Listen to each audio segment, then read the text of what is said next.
So what you're saying is that if you don't believe in the law of karma, and if you don't want to gain enlightenment, then there can be no morality.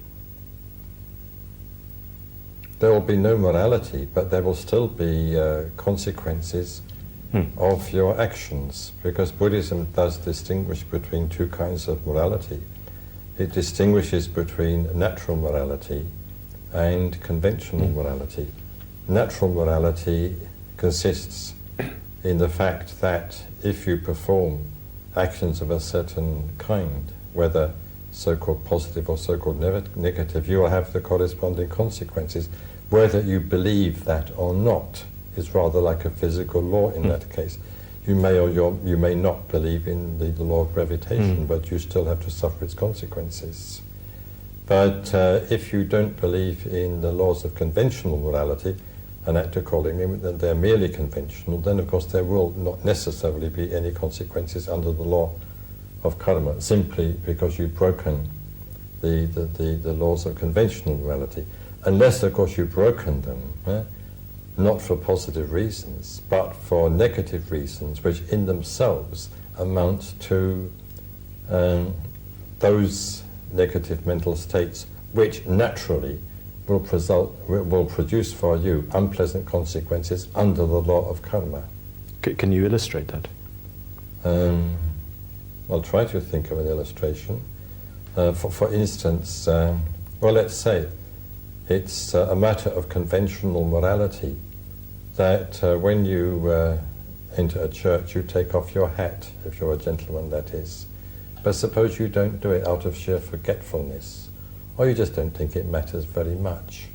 Well, there isn't a bad action. But suppose you don't take off your hat thinking, well, I'm going to upset people. I want to upset people. I want to make them angry. Well, even though you are only breaking conventional morality, you would be doing it for a genuinely non-moral reason, and therefore would suffer the consequences not of your breaking conventional morality, but for your having broken conventional morality for reasons which, under natural morality, were immoral. I hope that's reasonably clear. Yes. So you're distinguishing morality in the Buddhist sense from conventional morality, and this implies that there are almost two Well, Buddhism does codes make a distinction between natural morality and conventional morality. Of course, to a great extent, they often do coincide. Not everything that is conventional morality is merely conventional morality.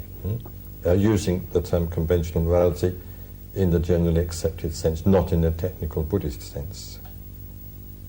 But it's conventional morality that you shouldn't steal, but also it's natural morality according to Buddhism that you shouldn't steal. An implication of what you're saying is that probably a great many people, perhaps most people, if they are acting morally at all, or acting morally out of conventional I think, as I said, reasons. that most people, whether Buddhist or Christian or atheist, come to that, communist, are moral, using that term in the ordinary sense, just for reasons of social conformity. They don't dare to be anything else, or they haven't really thought about it. Or perhaps they would be immoral if they could get away with being immoral, but they think that the chances are they wouldn't get away with it, so therefore they conform and are, so to speak, moral.